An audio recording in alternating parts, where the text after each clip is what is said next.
ओम वेद रहस्य छठा भाग।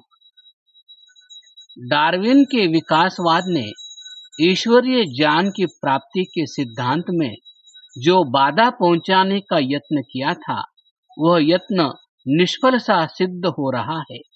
इसलिए उसके संबंध में अब और अधिक न कहकर फिर मैं असली विषय अर्थात ईश्वरीय ज्ञान की ओर जाता हूँ।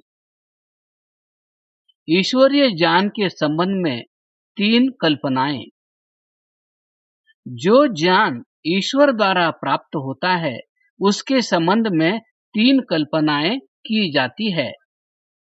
पहली कल्पना, ईश्वरीय ज्ञान की आवश्यकता जगत के प्रारंभ में होती है, जब तत्कालीन मनुष्य समाज में शिक्षकों का अभाव होता है। उस अभाव की पूर्ति ईश्वरीय ज्ञान द्वारा होती है। भारतवर्ष के ऋषि मुनियों का ऐसा ही विचार था और अब भी ऋषि दयानंद ने इसी कल्पना की पुष्टि की है और आर्य समाज इसी विचार का पोषक है।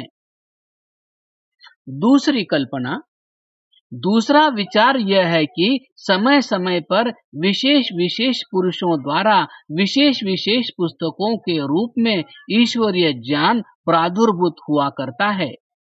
ईसाई, मुसलमान, यहूदी आदि संप्रदाय इस विचार के समर्थक हैं।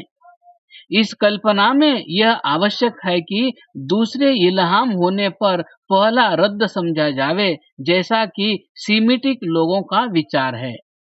परंतु यह बात यही याद रखनी चाहिए कि ईश्वर और उसके ज्ञान आदि सभी नित्य और अपरिवर्तनीय हैं।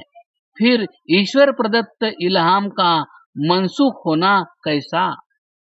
प्लेटो ने ठीक ही कहा है कि परमात्मा ज्ञान और कर्म दोनों में पूर्ण सरल और सत्य है। वह परिवर्तन नहीं करता। वह कभी किसी प्रकार से भी जागृत या स्वप्न में आदेश या शब्द में धोखा नहीं देता। यह विचार उसने अपने ग्रंथों में अनेक जगह प्रकट किए हैं। तीसरी कल्पना, तीसरा विचार यह है कि बिना किसी पुस्तक के माध्यम के समय समय पर विशेष विशेष पुरुषों को ईश्वरीय ज्ञान प्राप्त होता रहता है। ब्रह्म समाज और उनके अनुयायी तथा अन्य कुछ एक पुरुष इस कल्पना को ठीक मानते हैं।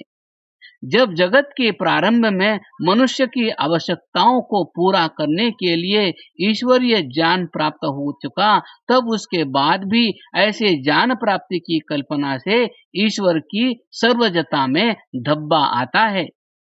इल्हाम होकर फिर उसका रद्द करना अथवा उसमें संशोधन करना अथवा उसके स्थान पर नया ज्ञान देने से ईश्वर के ईश्वरत्व में बाधा पहुंचती है।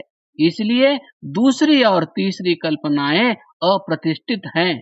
अस्तु, अब हम पहली कल्पना के संबंध में कुछ एक आवश्यक बातों का उल्लेख करते हैं।